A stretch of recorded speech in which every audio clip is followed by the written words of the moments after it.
बिस्मिल्लाहिर्रहमानिर्रहीम। अस्सलाम वालेकुम स्टूडेंट्स, आज हम डिस्कस करेंगे सॉलिड स्टेट फिज़िक्स का ही टॉपिक है द रॉनिक पेनी मॉडल। ठीक है। और रॉनिक पेनी मॉडल जो है एक ऐसा मॉडल है जो कि पीरियोडिक पोटेंशियल को ही डिटेल में स्टडी करता है और जो क्रिस्टल पर इलेक्ट्रॉन्स की जो मोशन होती है उसकी एनर्जी को कैलकुलेट करता है। ठीक है। मतलब हमने जो लास्ट टॉपिक पढ़ा है द ब्लॉक थ्योरम, उसमें भी क्या था, उसमें भी पीरियोडिक पोटेंशियल यूज़ हुआ था और इसमें भी पीरियोडिक पोटेंशियल यूज़ होगा। नेक्स्ट फिगर से समझते हैं। फिगर है हमारे पास एक्स एक्सिस और वाई एक्सिस पे हमने पोटेंशियल रखा है और यहाँ पर जो है ये एक पीरियोडिक पोटेंशियल शो कर रहा है। ठीक है। ये ज़ीरो ओरिजिन, ये ए और माइनस बी। ठीक है। यहाँ पर हमारे पास कंडीशंस है कुछ, ठीक है, जो हमने एज्यूम की। क्या कंडीशंस हैं? According to figure V X जो है यानी पोटेंशियल जो है वो मेरे पास इक्वल होगा ज़ीरो के। कंडीशन है इफ़ अगर हमारे पास एक्स जो है वो ज़ीरो और ए के बीच में लाई कर रहा है। ठीक है। यहाँ इसके बीच में जब इलेक्ट्रॉन जो है वो है, तब मतलब इलेक्ट्रॉन इसके अंदर है, तो मेरे पास जो पोटेंशियल है वो क्या है? ज़ीरो है यहाँ पर। ठीक हो गया। ये एक हमारे पास वेल पोटेंशियल ही है। तो यहाँ पे इलेक्ट्रॉन्स जो है इनसाइड द एटम है, तो पोटेंशियल क्या हुआ? ज़ीरो हुआ। सेकंड कंडीशन है जी कि वी एक्स मतलब पोटेंशियल जो है वो मेरे पास मैक्सिमम वी नॉट है। कब? जब हमारे पास ये जो है लाई कर रहा है एक्स जो है वो लाई कर रहा है माइनस बी और ज़ीरो के बीच में। यहाँ पर इसके अंदर हमारे पास जो है वो मैक्सिमम पोटेंशियल है। ठीक है। We not. ओके। इलेक्ट्रॉन्स इसमें क्या है? आउटसाइड है द एटम्स। ठीक है। एटम्स के आउटसाइड है। नेक्स्ट हम ये भी कह सकते हैं, लास्ट ब्लॉक थ्योरम पढ़ा था, according to Bloch theorem V x plus A plus B is equal to we X के इक्वल हम इसे रख सकते हैं। यानी ये पोटेंशियल एक्स प्लस ए लिया था हमने लास्ट ब्लॉक थ्योरम में, यहाँ पे हमारे पास एक और जो है चीज़ बी आ गई। मतलब ये क्यों हमने लिया कि ये इक्वल हो जाएगा, मतलब ये हमारे पास ये एक पीरियड है। ठीक है। जो बार बार रिपीट हो रहा है सेम, और हमारे पास ये एक पीरियोडिक पोटेंशियल है। ठीक है। होप सो आपको इंट्रोडक्शन की समझ आई होगी। नेक्स्ट हमने क्या करना है, हमने जो है इलेक्ट्रॉन्स पर यानी जो इलेक्ट्रॉन होता है इसमें मूव कर रहा होता है उसकी नेक्स्ट हम प्रोबेबिलिटी फाइंड आउट करेंगे इलेक्ट्रॉन्स की। उसके लिए हम क्या करेंगे? अप्लाई करेंगे श्रोडिंगर वेव इक्वेशन। क्या होती है Schrodinger wave equation? D square psi over D x square plus 2m over H cross square E psi is equal to zero. यहाँ पर हमने वी क्यों नहीं लिया, मतलब पोटेंशियल क्यों नहीं लिया? ये श्रोडिंगर इक्वेशन तब अप्लाई होती है व्हेन जब एक्स जो है वो लाई करता है ज़ीरो और ए के बीच में। ठीक है। मतलब हमने अभी पढ़ा कि जब एक्स ज़ीरो और ए के बीच में लाई करता है तो पोटेंशियल ज़ीरो होता है, तो इसलिए मैंने यहाँ पोटेंशियल नहीं लिखा। This one is called equation number 1। Okay. Next जो है सेकेंड कंडीशन के लिए हम जो है श्रोडिंगर इक्वेशन लिखेंगे डी साई और D square psi over D x square plus 2m over H cross square. यहाँ पे आ जाएगा ई माइनस वी नॉट। मतलब कि मेरे पास इस कंडीशन में पोटेंशियल जो है मैक्सिमम है, इस वाली कंडीशन में। ये कब हमारे पास ई माइनस वी नॉट आया? जब जो है एक्स लाई कर रहा है माइनस बी और ज़ीरो के बीच में। ठीक है। ये आ गई हमारे पास। This one is called equation number 2। Next हम जो है लेट करेंगे, यहाँ से हमने लेट किया कि यहाँ से 2m ई ओवर एच क्रॉस स्क्वायर जो है वो इक्वल ले लिया अल्फा स्क्वायर के, एंड 2m v0 माइनस ई जो है उसको हमने ओवर एच क्रॉस स्क्वायर इसको हमने लेट कर लिया बीटा स्क्वायर के। ठीक है, अब हमारे पास ये इस चीज़ को पुट करके 1 और 2 इक्वेशंस कुछ यूं बन जाएंगी। ये वैल्यूज़ पुट करने के बाद हमारे पास इक्वेशन जो है 1 और 2 इस तरह से बन गई, ये इक्वेशन इस तरह बन गई। This one is called equation number 4। साथ में कंडीशंस भी लगा लें। ये जो है यहाँ पे हमारे पास कंडीशन थी 0 less than x less than a, और यहाँ पे condition -b less than x less than 0। ठीक है, होप सो आपको यहाँ तक अच्छे से समझ आई होगी। अब हमारे पास इन इक्वेशंस का जनरल सोल्यूशन क्या होगा। ठीक है, तो जनरल सोल्यूशन जो है वो हम कहाँ से लेंगे, ब्लॉक थ्योरम से लेंगे। ठीक है, according to the general solution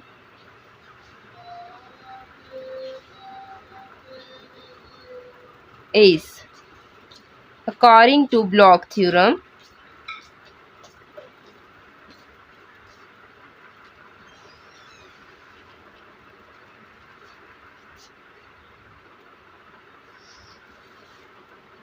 block theorem हमारे पास क्या था, उसका solution psi X is equal to E to the power iota के एक्स यू के एक्स, वेयर यू के हमारे पास यहाँ पर था ब्लॉक फंक्शन। अगर आपको याद हो लास्ट वीडियो हमने ब्लॉक थ्योरम वाली डिटेल से पढ़ी थी। अगर आपने वो नहीं देखी वीडियो तो पहले वो वीडियो देखिए, क्योंकि बहुत सारे कॉन्सेप्ट्स, बहुत सारी चीज़ें उसकी मैं यहाँ पर डायरेक्ट यूज़ कर रही हूँ। ठीक है, तो ये मेरे पास इसका इक्वेशन का सलूशन आया ब्लॉक थ्योरम से। ठीक है, तो अगर आपको याद हो तो हम इसको यूँ भी लिख सकते थे, यू के एक्स जो है वो मेरे पास इक्वल है यू के x plus A plus B, because हमारे पास पीरियोडिसिटी चल रही है। ठीक है, ये एक हमारे पास पीरियड है। ठीक है, फिगर के अकॉर्डिंग एक पीरियोडिसिटी चल रही है, कोई चेंज नहीं आ रहा। ठीक है, this one is called equation number 5, yes, and this one is called equation number 6। ठीक हो गया, इसको भी हाईलाइट कर लेते हैं। ओके, नेक्स्ट हम क्या करेंगे, हमने जो है डिफ्रेंशिएट करना है इस इक्वेशन को विद रिस्पेक्ट टू एक्स। दो बार डिफ्रेंशिएट करेंगे, बिकॉज हमें यहाँ पर वैल्यू पुट करनी है, यहाँ पर भी और यहाँ पर भी, और साई की वैल्यू एज इट हमारे पास गिवन है, साई की वैल्यू एज इट यहाँ भी पुट करेंगे और यहाँ भी पुट करेंगे, तो फिर उसको सॉल्व करेंगे। ठीक है, चलिए डिफ्रेंशिएट करते हैं डिटेल से। ओके, डिफ्रेंशिएशन करेंगे साई इसका। अब हमारे पास ये दो टर्म्स प्रोडक्ट में आ रही हैं, तो इनमें हम प्रोडक्ट रूल अप्लाई करेंगे अकॉर्डिंग टू डिफ्रेंशिएशन। ठीक है, मतलब अगर आपने डेरिवेटिव्स पढ़े हैं इंटर में तो ये आपको इजीली समझ आएगा। इसको हम इस पे हम प्रोडक्ट रूल लगाएंगे। प्रोडक्ट रूल क्या होता है, फर्स्ट टर्म का डेरिवेटिव, इसका जब डेरिवेटिव लेंगे तो क्या आ जाएगा, ये ई एक्सपोनेंशियल वाली टर्म एज इट, और पावर का अगेन डेरिवेटिव। पावर का डेरिवेटिव के एक्स में स्टार्ट पे ले रही हूँ, ई टू द पावर अयोटा के एक्स, और सेकेंड टर्म जो है यू के एक्स एज इट आ जाएगी, प्लस अब हमने क्या करना है, फर्स्ट टर्म एज इट लिखनी है यू के एक्स, और ये जो सेकेंड टर्म है इसका डेरिवेटिव लेना है यू के x over you. Wave function psi को विद रिस्पेक्ट टू एक्स एक बार डिफ्रेंशिएट किया तो मेरे पास कुछ ये फॉर्म बनी, लेकिन हमें जो है डबल डिफ्रेंशिएशन चाहिए, मतलब हमने यहाँ पर वैल्यूज़ पुट करनी है तो इसका डबल डेरिवेटिव लेंगे। तो दूसरी बार डिफ्रेंशिएट करेंगे तो क्या होगा, D square psi over D x square. अब इस पे अलग प्रोडक्ट रूल लगेगा और इस पे अलग प्रोडक्ट रूल लगेगा, मतलब ये भी प्रोडक्ट में है और ये भी प्रोडक्ट में है। प्रोडक्ट रूल अप्लाई करते हैं, क्या होगा मेरे पास, ये हो जाएगा माइनस अयोटा स्क्वायर, तो अयोटा स्क्वायर मेरे पास इक्वल होता है -1 के। ठीक है, तो मैं इसको डायरेक्ट पुट कर सकती हूँ -1। होप सो आपको समझ आ रही होगी। तो अयोटा स्क्वायर के स्क्वायर आ जाएगा, ई टू द पावर अयोटा के एक्स आ जाएगा। अयोटा स्क्वायर -1 के इक्वल होता है, तो -1 मतलब माइनस के स्क्वायर आ गया, E to the power iota के एक्स। ठीक है, फर्स्ट टर्म का derivative, second term as it you के एक्स, ठीक हो गया, plus first term as it you K E to the power iota के एक्स, सेकेंड टर्म का डेरिवेटिव डी यू के ओवर डी एक्स। ये हमने इस चीज़ पे प्रोडक्ट रूल लगाया। ठीक है, मैं इसको ब्रैकेट लगा देती हूँ। ओके, प्लस का साइन, इस पे भी प्रोडक्ट रूल लगेगा। फर्स्ट टर्म का डेरिवेटिव आ जाएगा अयोटा के ई टू द पावर अयोटा के x, second term as it you के ओवर यू एक्स, प्लस यहाँ आ जाएगा मेरे पास first term as it iota के एक्स और सेकेंड टर्म का डेरिवेटिव डी स्क्वायर यू के ओवर डी एक्स। अब इसको सिंप्लीफाई कर लेते हैं। ये मेरे पास आ जाएगी, ये हो जाएगा minus K square E to the power iota के एक्स यू के एक्स। अब ये टर्म और ये टर्म सेम है, तो क्या आ जाएगा मेरे पास, +2 अयोटा के ई टू द पावर अयोटा के एक्स डी यू के ओवर डी एक्स, और साथ में ये टर्म बच गई plus E to the power iota के एक्स डी स्क्वायर यू के ओवर डी एक्स स्क्वायर। ये आ गया मेरे पास d square psi over D x की वैल्यू, एक्स स्क्वायर की वैल्यू, मतलब डबल डेरिवेटिव। यही हमें वैल्यू चाहिए थी। ये वैल्यू जो है अब हम इक्वेशन 3 और 4 में पुट कर देंगे। This one is called equation number 7। अब ये वैल्यू आ चुकी है। अब इस वैल्यू को हम D square psi over D x की वैल्यू को यहाँ पर इक्वेशन 3 और 4 में इस जगह पे और इस जगह पे पुट कर देंगे। अल्फा स्क्वायर एज इट रहेगा, साई की वैल्यू ये वाली पुट कर देंगे, यहाँ भी साई की वैल्यू ये वाली पुट करेंगे, तो इक्वेशन को सिंप्लीफाई करेंगे। Now put equation 6 and 7 in equation 3 and 4. Now becomes minus k square e to the power iota kx u kx।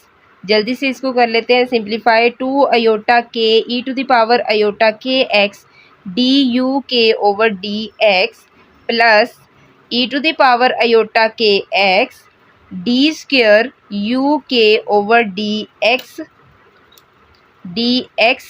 Square plus alpha square you K की वैल्यू हमारे पास क्या है, यू के x plus A plus B is equal to 0। ठीक है, अब इसको कैसे सिंप्लीफाई करेंगे। फर्स्ट 3 टर्म्स में से iota E to the power iota के एक्स को हम कॉमन ले सकते हैं। E to the power iota के एक्स को कॉमन लिया तो अंदर क्या बचा, माइनस के स्क्वायर यू के x plus 2 iota K D you के over D x plus D square you के ओवर डी एक्स स्क्वायर। बाहर हमारे पास क्या बचा, प्लस अल्फा स्क्वायर और यू के x plus A plus B को मैं यूँ लिख सकती हूँ यू के एक्स जस्ट, क्योंकि ये इसी के इक्वल है। सेम बात है। आगे हम क्या करेंगे, यहाँ से मैं ये ई टू द पावर अयोटा के एक्स दूसरी साइड पे जाके 0 हो जाएगा, मतलब ये चीज़ तो ख़त्म हो जाएगी। तो मेरे पास क्या बचा, मेरे पास, मैं इसको रीअरेंज कर लेती हूँ, डी स्क्वायर यू के ओवर डी एक्स स्क्वायर पहले लिख लिया plus 2 iota K D you के ओवर डी एक्स प्लस यहाँ से इस टर्म में से और इस टर्म में से हम यू के एक्स जो है वो कॉमन ले लेते हैं, तो मेरे पास आ जाएगा alpha square minus K square और यू के एक्स जो है कॉमन ले लिया। ठीक हो गया, इज इक्वल टू 0। ये मेरे पास इसकी जो है एक सिंपलेस्ट फॉर्म बन के आई है, इसको हम दे देंगे इक्वेशन नंबर 8 का नाम। ठीक हो गया। नेक्स्ट इसी तरह से हम इक्वेशन 4 को जो है सिंप्लीफाई करेंगे। इक्वेशन 4 में भी मैंने सेम मेथड से जो है डी स्क्वेयर साई एक्स की D square psi over D x square की वैल्यू पुट की, और यहाँ से भी ये कॉमन ले लिया, ये दूसरी साइड पे जाके 0 हो जाएगा, ये चीज़ ख़त्म हो जाएगी हमारे पास।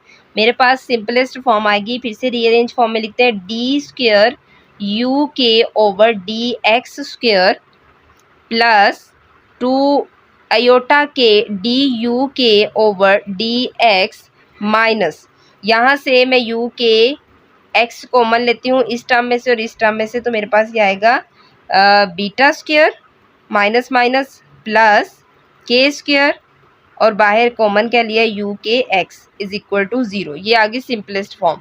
अब चूँकि हमने इन दोनों इक्वेशंस को फर्दर जो है वो यूज़ करना है, यानी इस इक्वेशन को और इस इक्वेशन को, यहाँ पे यू के की को जो है हम जस्ट आइडेंटिफाई करने के लिए, ताकि हम इसे इजीली यूज़ कर सके, इस वाली यू के को u1 का नेम दे देते हैं, मतलब जहाँ जहाँ यू के आ रहा है u1 लिख देंगे, और इस यू के को u2 का नेम दे देंगे।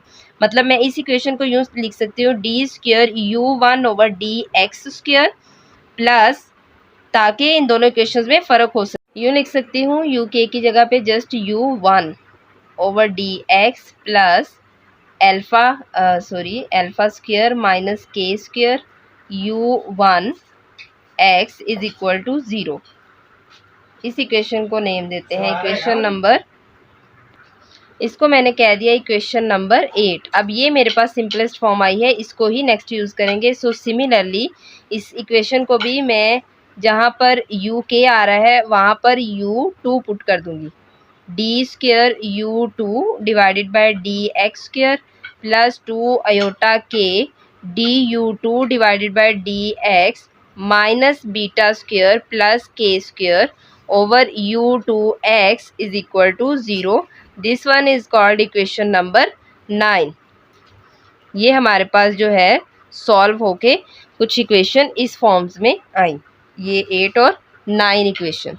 ठीक है, अब हम क्या करेंगे, अब इन दोनों इक्वेशंस का जनरल सोल्यूशन हमारे पास क्या होगा दोनों केसेस के लिए, जब x जो है वो लाई कर रहा है 0 और a के बीच में, और जब x लाई कर रहा है -b और 0 के बीच में। तो मेरे पास जनरल सोल्यूशन ये होगा। हमारे पास जनरल सोल्यूशन आया इक्वेशन 8 और 9 का। अब हम क्या करेंगे, हमारे पास जो होता है वेव फंक्शन साई, और उसका डेरिवेटिव जो है वो एक कंटिन्यूस फंक्शन है, और जो हमारे पास u है और u का डेरिवेटिव वो भी हमारे पास एक कंटिन्यूस फंक्शन होंगे। कैसे, मतलब हमारे पास जो according to Bloch theorem u के जो है वो उसका जो जनरल सोल्यूशन था e to the power iota K x, और साथ में क्या था, यहाँ पे साई आना है, साई एक्स। ये वेव फंक्शन यानी जो जनरल फॉर्म थी, स्टेटमेंट थी ब्लॉक की, वो ये थी हमारे पास। ठीक है, तो हमारे पास ये जो है, अगर साई जो है एक कंटिन्यूस फंक्शन है, तो u के उसी का मल्टीपल है, तो वो भी हमारे पास एक कंटिन्यूस फंक्शन होगा। ठीक है, तो हमने क्या करना है यहाँ पर, अब हमने अप्लाई करनी है बाउंड्री कंडीशंस। यहाँ पर a b c d जो है वो कॉन्स्टेंट्स हैं। नाउ द बाउंड्री कंडीशंस हमारे पास क्या होंगी, u1x is equal to u2x 0 आएगा। बाउंड्री कंडीशन अप्लाई करें 0।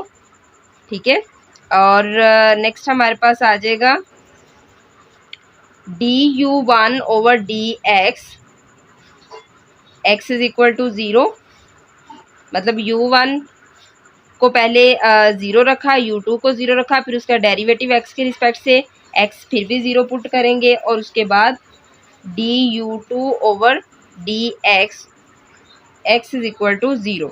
This one is called equation number, इनको भी इक्वेशन का नाम दे देते हैं। ये इक्वेशन हो जाएगी 10, ये इक्वेशन हो जाएगी 11। This one is called equation number 12।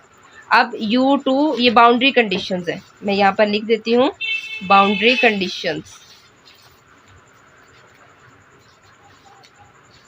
Okay, u2 a is equal to u2 minus b और उसका derivative du1 over dx x is equal to a is equal to du2 over dx x is equal to minus b. This one is called equation number 13. अब हम क्या करेंगे, हमारे पास ये जो term, ये इसमें जो है जस्ट ज़ीरो पुट करेंगे, इसमें भी ज़ीरो पुट करेंगे. फिर उसके बाद u1 का डेरिवेटिव लेंगे. डेरिवेटिव लेने के बाद जहाँ पे x आ रहेगा वहाँ ज़ीरो पुट कर देंगे.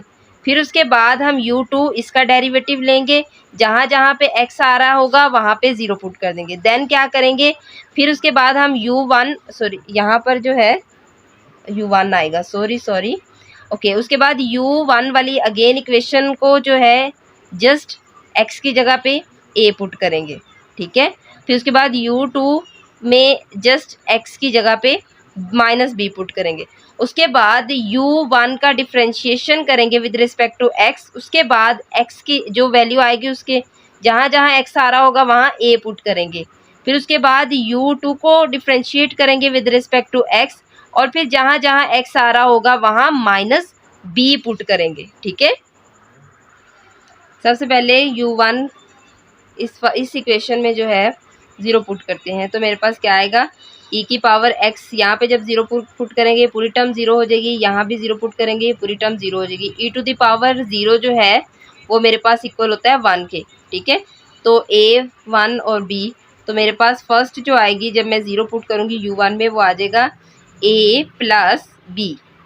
अब इज़ इक्वल टू, उसके बाद u2 की बात करते हैं. u2 x की जगह पे जब मैं ज़ीरो पुट करूँगी और यहाँ भी x की जगह पे ज़ीरो पुट करूँगी, ये पूरी term zero, e to the power 0 1 के इक्वल होता है. तो क्या आ जाएगा, is equal to c plus D. This one is called equation number 14.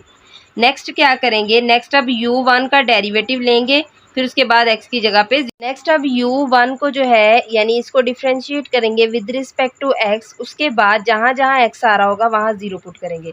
अब इसको जब हम डिफ्रेंशिएट करेंगे a as it is exponential की, ये एक्सपोनेंशियल और पावर एज इट इज़ और पावर का अगेन डेरिवेटिव. पावर का अगेन डेरिवेटिव जब लेंगे तो वो मेरे पास आएगा अयोटा अल्फा माइनस के. ठीक है. यस. तो नेक्स्ट आ जाएगा यस अयोटा अल्फा माइनस के. और एक्सपोनेंशियल वाली टर्म जो एज इट इज़ आई है मेरे पास डिफ्रेंशिएट करके, यहाँ पे x की जगह जब मैं ज़ीरो पुट करूँगी तो e टू दी पावर 0 1 हो जाएगा. तो मेरे पास क्या बचेगा, मेरे पास बचेगा a. होप सो आपको समझ आई होगी किस तरह से मैंने डेरिवेटिव लिया के x. ठीक है. उसके बाद आ जाएगा यहाँ पे, इसको भी सेम इसी तरह से करेंगे differentiate with respect to x. b as it, e to the power ये सारी टर्म एज इट इज़ और इसका again derivative minus iota, again derivative minus iota alpha plus के. और जो जब e वाली टर्म में यहाँ ज़ीरो पुट किया तो ये e टू द पावर 0 हो गया, 1 आ गया. तो मेरे पास आ जाएगा माइनस आएगा माइनस ये आ जाएगा b अयोटा अल्फा प्लस के. ठीक है. इज इक्वल टू, अब ये c वाली टर्म यानी u2 को करेंगे. u2 को जब हमने डिफ्रेंशिएट किया with respect to x, same उसी मेथड से पावर स्टार्ट में एक्सपोनेंशियल ये सेम और पावर स्टार्ट में, पावर का मतलब अगेन डेरिवेटिव. एक्सपोनेंशियल वाली टर्म तो 1 हो जाएगी तो ये मेरे पास आ जाएगा c. ये हो जाएगा बीटा माइनस अयोटा के minus D beta plus iota के.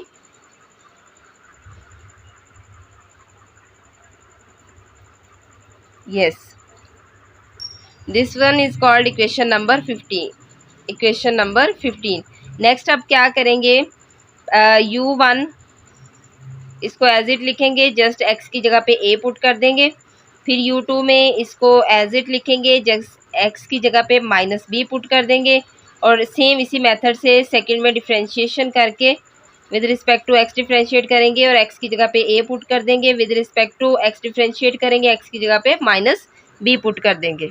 एक्स की जगह पे ए पुट करके फिर उसके बाद एक्स की जगह पे बी माइनस बी पुट किया, फिर उसके बाद डिफ्रेंशिएट करके ए पुट किया और डिफ्रेंशिएट करके माइनस बी पुट कर दिया। तो मेरे पास इक्वेशन 16 और 17 बन गई। अब हम क्या करेंगे, इसका डिटर्मिनेंट लेंगे, यानी ए बी सी जो है वो मेरे पास जो है कोफिशिएंट्स है और उसका डिटर्मिनेंट मेरे पास ये होगा।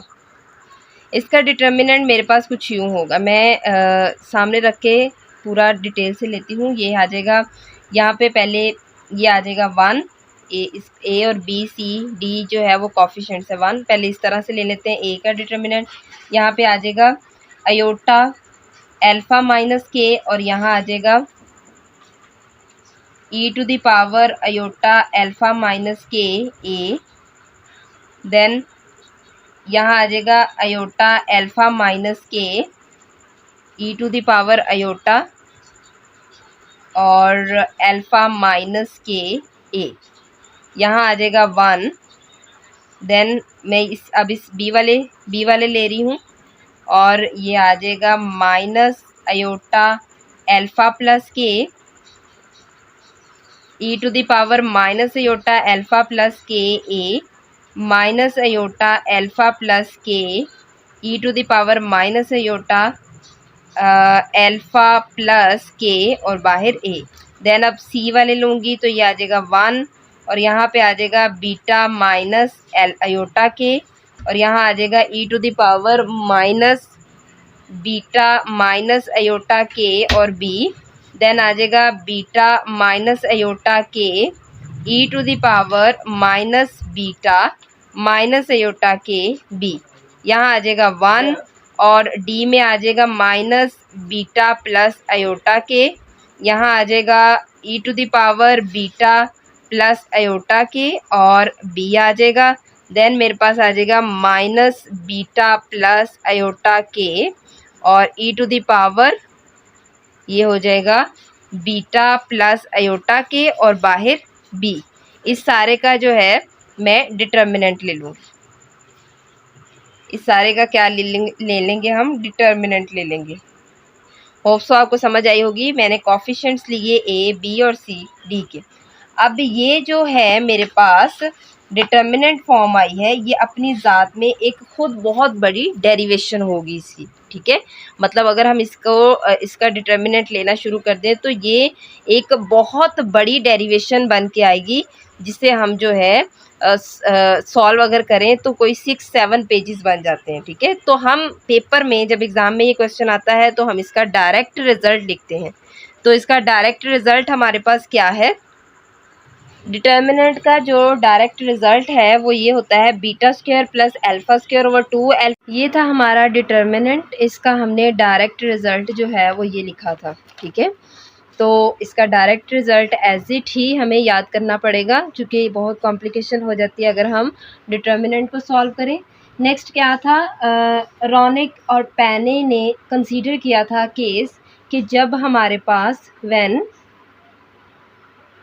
वी नॉट जो है वो अप्रोच करता है इन्फिनिटी को, तो देन क्या हो जाता है, हमारे पास बी भी जो है वो जो बी है वो ज़ीरो हो जाता है, ठीक है। लेकिन उसने कहा कि जो इन दोनों का प्रोडक्ट है, मतलब वी नॉट बी जो है, इन दोनों का प्रोडक्ट वो क्या रहते हैं, रिमेन्स द इनफाइनाइट। ये उसने कंडीशन बताई थी। सेकंड बात उसने की थी कि अगर हमारे पास इफ़ बी जो है अगर हमारे पास इन्फिनिटी को अप्रोच करे तो देन क्या हो जाता है, साइन हाइपरबोलिक बीटा बी जो है वो अप्रोच करता है, मतलब अप्रॉक्सीमेशन इक्वल हो जाता है बीटा बी के, ठीक है। तो कॉज हाइपरबोलिक बीटा बी जो है वो अप्रॉक्सीमेशन इक्वल हो जाता है 1 के। ये कंडीशंस इसने बताई, रोनिक पैनी ने कंसीडर किया, ठीक है। ओके, नेक्स्ट हमारे पास ये वाली इक्वेशन जो है, इसको इक्वेशन स्टार का नेम दे देते हैं। Equation star becomes, values put करके इक्वेशन स्टार्स मेरे पास कुछ इस फॉर्म में बन गई, ठीक है। यहाँ से ये बीटा बीटा से कैंसिल हो गया और सिंपलेस्ट फॉर्म इसकी आ जाएगी ये हो जाएगी 2 अल्फ़ा, यहाँ से मैं इसको ब्रैकेट में लिख लेती हूँ बी। यहाँ पर कुछ नहीं करना, जस्ट हमें सिंप्लीफिकेशन ही करनी है, जहाँ तक ये सिंप्लीफाई हो सके वहाँ तक इसे सिंप्लीफाई करेंगे, कॉज के ए। अब अगर आपको याद हो तो हमने स्टार्ट में क्या पढ़ा था, अल्फ़ा स्क्वायर को लेट किया था हमने 2m/e एच क्रॉस स्क्वायर के, और बीटा स्क्वायर को लेट किया था हमने 2m/h cross square v0 minus ई के इक्वल। ठीक है,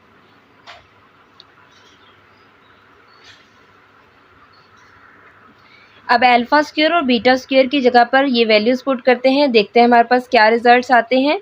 यहाँ पर बीटा स्क्वायर की जगह पे मैं वैल्यू पुट करूँगी 2m/h क्रॉस का स्क्वायर आएगा यहाँ पे, okay, v0 minus E plus alpha square की जगह पे 2m/h क्रॉस स्क्वायर, और नीचे मेरे पास आ जाएगा 2 अल्फ़ा। ठीक है, और बाकी सारी चीज़ एज इट रही, b sine alpha a plus cos alpha a is equal to cos k a. ठीक है, नेक्स्ट हम क्या करेंगे, नेक्स्ट मैं इसको अंदर मल्टीप्लाई करा दूंगी, 2m/v0/h cross square minus 2m/e/h cross square plus 2m/e/h cross square over 2 alpha, बाकी सारी चीज़ एज इट।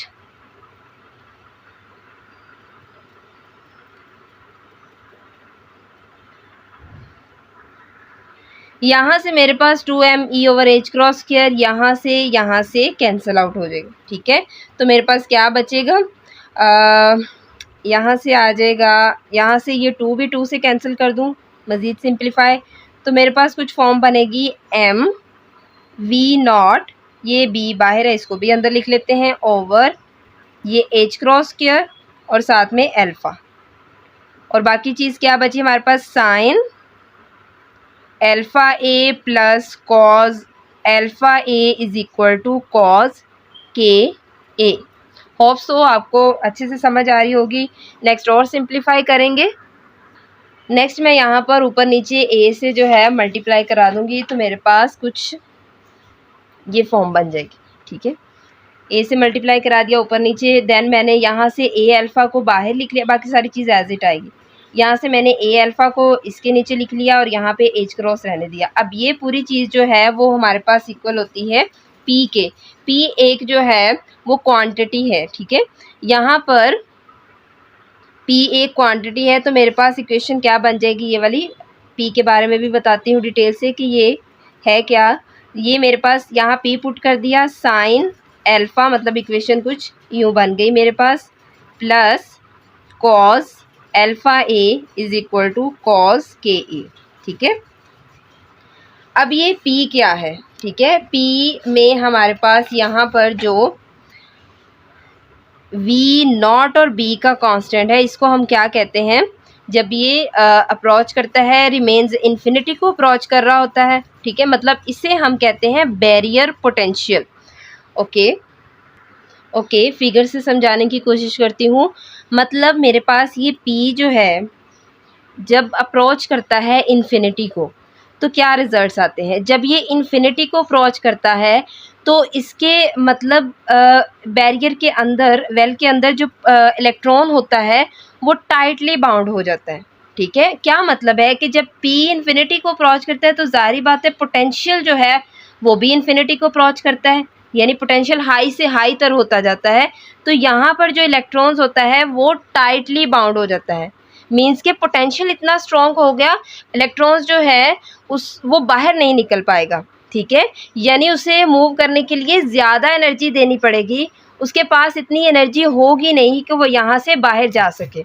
ठीक है, और दूसरी जो है, दूसरा केस क्या आता है, जब हमारे पास P जो है वो अप्रोच करता है ज़ीरो को। जब P अप्रोच करता है ज़ीरो को, इसका मतलब है कि पोटेंशियल भी ज़ीरो है। ठीक है, मतलब तो पोटेंशियल ज़ीरो है, तो यहाँ पर इलेक्ट्रॉन क्या होंगे, फ्री होंगे, फ्री मूव कर रहे होंगे, बाहर भी जा सकेंगे।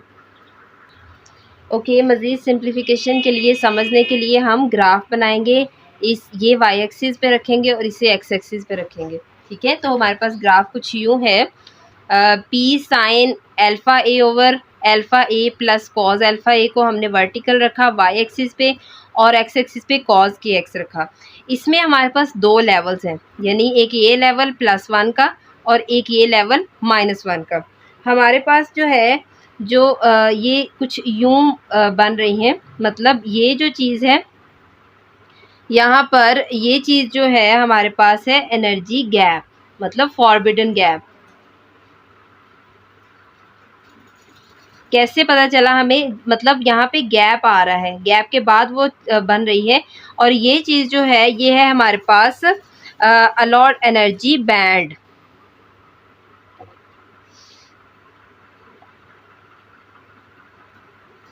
ठीक है, इस कंडीशन में हमने क्या किया, हमारे पास जो है अल्फा स्क्वायर है वो डायरेक्टली प्रोपोर्शनल है ई के। ठीक है, तो क्या कंडीशंस है, the energy spectrum of the electron consist of alternate region of allowed energy band, means के solid lines and forbidden energy band broken lines. ठीक है, मतलब जहाँ पे लाइंस मिल रही हैं वो हमारे पास अलाउड एनर्जी बैंड है, और जहाँ पर लाइंस टूट रही हैं वो हमारे पास जो है एनर्जी गैप है, मतलब फॉरबिडन गैप है।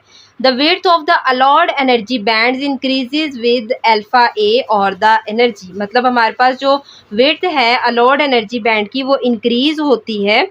ठीक है, किसके साथ साथ, अल्फा ए के साथ। ओके, फिर से वही बात आ जाती है कि जब P जो है जो अप्रोच करता है इन्फिनिटी को, तो क्या होता है, इलेक्ट्रॉन्स जो है वो टाइटली बाउंड होते हैं, और जब P जो है वो 0 को अप्रोच करता है तब हमारे पास इलेक्ट्रॉन्स जो है वो फ्री होते हैं।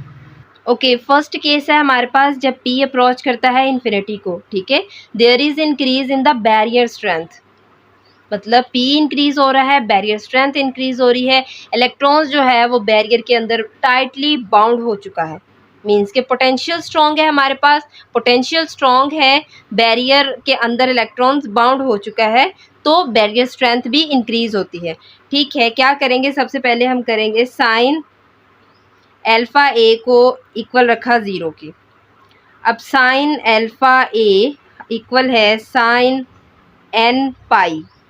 ठीक है, alpha sine sine cancel, alpha a is equal to n pi.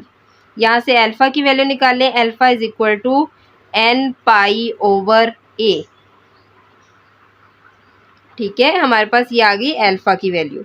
Next क्या करेंगे, अगर हम इसका स्क्वायर ले लेते हैं बोथ साइड, ये आ जाएगा मेरे पास alpha square is equal to n square pi square over a square. Next क्या होगा, अल्फ़ा स्क्वायर हमने लेट किया था पहले, अल्फ़ा स्क्वायर स्टार्ट में 2m over h cross square के इक्वल हमने इसको लेट किया हुआ था, वेरी स्टार्ट जब लेक्चर हमने स्टार्ट किया था। ओके, यहाँ पे मैं इसकी वैल्यू पुट कर दूंगी, अल्फ़ा स्क्वायर की 2m over h cross square is equal to n square pi square over a square as it रहा। यहाँ से मुझे e की वैल्यू चाहिए, e इधर रहने दिया, बाकी सारी चीज़ें दूसरी साइड पे चलेगी, h cross square n square pi square over 2m a square. तो सिंपलेस्ट फॉर्म अगर मैं बनाऊँ e की, तो वो मेरे पास आएगी, e की value e is equal to pi square h cross square over 2m a square n square. ये आ गई मेरे पास एनर्जी की वैल्यू। वेरी स्टार्ट में मैंने कहा था कि हमें प्रोबेबिलिटी इलेक्ट्रॉन्स की फाइंड आउट करनी है, मतलब एनर्जी उसकी फाइंड आउट करनी है। ठीक है, तो ये जो है एनर्जी ई, मतलब ये डिपेंड नहीं कर रही के पे, डजेंट डिपेंड अपॉन के। और यहाँ पर ये जो ए है हमारे पास, ये है लैटिक कांस्टेंट, और ये एनर्जी जो है एनर्जी ऑफ बाउंड इलेक्ट्रॉन। कौन सी एनर्जी है, जब इलेक्ट्रॉन जो है वो बैरियर के अंदर मतलब बाउंड होता है। ठीक है, सेकंड केस हमारे पास होता है जब P जो है वो 0 को अप्रोच करता है। जब P 0 को अप्रोच करता है मतलब पोटेंशियल भी 0 होगा, तो वहाँ पर इलेक्ट्रॉन्स भी फ्री होंगे। तो क्या लिखूंगी मैं यहाँ पर, cos alpha a is equal to cos k a, cos k a. यहाँ से cos cos cancel, alpha a is equal to k a भी कैंसिल आउट हुआ, तो मेरे पास अल्फ़ा इक्वल आ गया के। बोथ साइड में जो है स्क्वायर ले लूँगी, तो वो इक्वल आ जाएगा, इसका भी स्क्वायर के का स्क्वायर। अल्फ़ा स्क्वायर की वैल्यू हम जानते हैं 2m over H cross square is equal to k square. ठीक है, तो नेक्स्ट मेरे पास क्या आ जाएगा, मैं यहाँ से ई की वैल्यू निकाल लूँगी। ई इज इक्वल टू ये आ जाएगा H cross square K square over 2m। ये मेरे पास कौन सी एनर्जी आ गई, ये जो देखें ये एनर्जी जो है वो डिपेंड कर रही है के पे, यानी डायरेक्ट रिलेशन है ई और के का। ये एनर्जी है एनर्जी ऑफ फ्री इलेक्ट्रॉन्स की। Okay, this result which is applicable to completely free electrons. ठीक है, ये एप्लीकेबल है मुकम्मल तौर पर फ्री इलेक्ट्रॉन्स के लिए, which all the energies are allowed, जिसमें तमाम एनर्जीज जो है अलॉट होती हैं। This is again an expected result as for free approaching to zero the electrons becomes totally free. Okay, हो बात करेंगे एनर्जी और वेव वेक्टर्स के रिलेशनशिप के बारे में, मतलब हमारे पास ई और के बीच में क्या रिलेशन है। ठीक है, ई एंड के बीच में क्या रिलेशन है। ई जो है वो डायरेक्टली प्रोपोर्शनल होता है के स्क्वायर के। कैसे? ओके, अभी हमने जो ग्राफ किया, अकॉर्डिंग टू ग्राफ हमारे पास एक पेरियोडिसिटी चल रही है। ठीक है, ये सारी डिटेल से हमने ग्राफ को कर लिया। एक्स एक्सिस पे हमने कॉस के ए लिया है। कॉस के ए के हमारे पास दो लेवल्स हमने लिए थे, +1 और -1। तो क्या करेंगे हम, यहाँ पर क्या लेंगे, कॉस के ए इज इक्वल टू +-1, दो लेवल्स लिए हमने।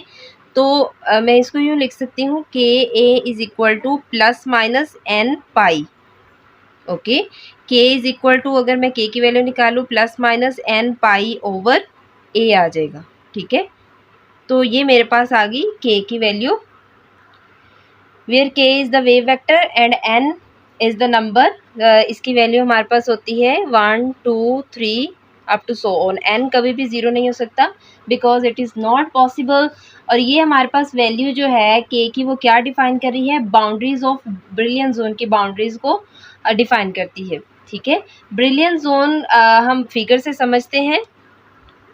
ये हमने एनर्जी और वेव वेक्टर के बीच में ग्राफ बनाया। ये हमारे पास कर्व कुछ यूँ बनती है, इस तरह से, इस तरह ये बनती है पैराबोलिक कर्व बनी, यानी पैराबोलिक फॉर्म में बनी, इस तरह से ये देखें। और ये हमारे पास होती है फर्स्ट ब्रिलियंट जोन। यहाँ पे कुछ गैप आया, ठीक है, ये हुआ फॉरबिडन गैप, एनर्जी गैप, और फिर उसके बाद अगली कर्व बनी। ठीक है, तो ये हमारे पास second brilliant zone. First brilliant zone अगर हमारे पास जो है, if k is equal to +-पाई ए हो, तो ये हमारे पास होता है फर्स्ट ब्रिलियंट जोन। ठीक है, और अगर हमारे पास के इज इक्वल टू +-2 हो, तो ये हमारे पास होता है सेकेंड ब्रिलियंट जोन। इस तरह से ये अप टू सो ऑन चलती जाती है। फिर से यहाँ पर एक गैप आता है, फिर से एक कर्व बनेगी, फिर गैप आएगा, फिर कर्व बनेगी। तो इस तरह से ये चलता जाएगा, यानी 2π/a, 3π/a, 4π/a, third, fourth, fifth brilliant zone बनती जाएंगी। ठीक है, तो क्या होगा मेरे पास, यानी कि ई जो है वो डायरेक्टली प्रोपोर्शनल है के। किस तरह से, अभी हमने रिलेशन निकाला था कॉज, सेकेंड केस में हमने निकाला था cos alpha a is equal to cos k a. यहाँ से alpha a is equal to, हम डायरेक्ट नहीं बता रहे कि ई जो है वो डायरेक्टली प्रोपोर्शनल है के स्क्वायर के, हम निकाल के बताएंगे कि किस तरह से वो डायरेक्टली प्रोपोर्शनल है। तो यहाँ से मेरे पास ए बी कैंसिल हुआ था, तो अल्फ़ा इज इक्वल टू के आ गया था। फिर उसके बाद alpha square is equal to k square हमने पुट किया था। अल्फ़ा स्क्वायर हमें पता था 2m over H cross square आता है, is equal to k square. ठीक है, तो मतलब ये देखें ई जो है वो यहाँ पर डायरेक्टली प्रोपोर्शनल है के स्क्वायर के। दैट प्रूव्स, मतलब इस यहाँ से ये सारी इक्वेशन निकाल के हमने इसे प्रूव किया कि ई एनर्जी जो है वो डायरेक्टली प्रोपोर्शनल है के स्क्वायर के। नेक्स्ट हम स्टडी करेंगे number of wave functions. Number of wave functions क्या है हमारे पास, मतलब साई को डिस्कस करेंगे। हमने जो है psi x plus l is equal to psi x हम लिख सकते हैं। ये वही कंडीशंस है जैसे हम लिखते हैं v x plus a is equal to we x, मतलब पेरियोडिसिटी चल रही है तो ये दोनों चीज़ें इक्वल लिख सकते हैं। ठीक है, तो अकॉर्डिंग टू ब्लॉक फंक्शन मेरे पास क्या होगा, ई अयोटा के x plus L UK, where UK is the block function, x plus L is equal to, according to this, iota kx ukx, ठीक है। तो नेक्स्ट अब इक्वेशन यूज करेंगे ब्लॉक थ्योरम से ही। अकॉर्डिंग टू ब्लॉक थ्योरम हमने ये relation पढ़ा था, यू के x plus a is equal to u के एक्स के इक्वल है। अकॉर्डिंग टू ब्लॉक थ्योरम हमने ये रिलेशन पढ़ा, यू के x plus a is equal to u के एक्स इक्वल है। ये कैसे इक्वल है? बिकॉज पीरियोडिसिटी चल रही है हमारे पोटेंशियल में, मतलब पीरियोडिक पोटेंशियल हम यूज़ करते हैं। अगर आपने ब्लॉक थ्योरम नहीं देखा तो ब्लॉक थ्योरम वाली वीडियो देखें ताकि आपको इस लेक्चर की भी अच्छे से समझ आए। तो हम इसको यूँ लिख सकते हैं, मैं iota K x plus L equal है ई आयोटा के एक्स, मतलब ये चीज़ और ये चीज़ तो सेम है। फिर उसके बाद आयोटा के एल इज इक्वल टू 1 के इक्वल पुट कर दिया। अब हमें पता है लास्ट में जब हम फ्री इलेक्ट्रॉन गैस थ्योरी करते रहे हैं, बारहा ये के की वैल्यू यूज़ की हमने, ठीक है, where n is equal to the number 1 plus minus 1 plus minus 2 up to so on, ठीक है। देन हम ये लिख सकते हैं k is equal to plus minus 2 pi over l plus minus 4 pi over l up to so on, ये periodicity चलती जाएगी। Okay, the number of possible wave functions in the range d k, तो मैं D के की form में लिख सकती हूँ, d n is equal to l over 2 pi d k, मैं इसको यूँ लिख सकती हूँ। Okay, okay, the maximum value of k is pi over a, ठीक है, मतलब हमारे पास मैक्सिमम वैल्यू जो है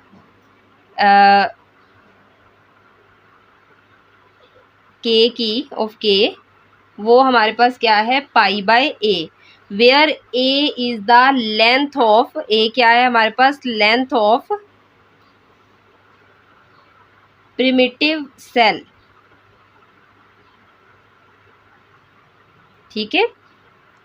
ओके, और अगर हमारे पास n जो है नंबर ऑफ प्रिमिटिव सेल्स है in the crystal of length l में, तो a हमारे पास किसके इक्वल आएगा, इंडिविजुअली a जो है वो इक्वल आएगा l ओवर n के, ठीक है। ओके, मैक्सिमम वैल्यू जो है k की in the first brilliant zone, अगर हम फर्स्ट ब्रिलियन जोन की बात करें तो मैक्सिमम वैल्यू k की हमारे पास फर्स्ट ब्रिलियन जोन में आएगी n पाई ओवर l, ठीक है। तो इस तरह से ये चलती रहेगी, second brilliant zone, third brilliant zone, 2n 3n। Okay, hope so आपको लेक्चर की अच्छे से समझ आई होगी। कहीं से भी कोई कन्फ्यूजन हो तो ज़रूर पूछिएगा कमेंट बॉक्स में। तो लेक्चर बहुत इजी था, बहुत इंटरेस्टिंग था, डेरिवेशन लेंथ ही ज़रूर थी लेकिन बहुत ज़्यादा इजी थी। होप सो आपको अच्छे से समझ आई होगी।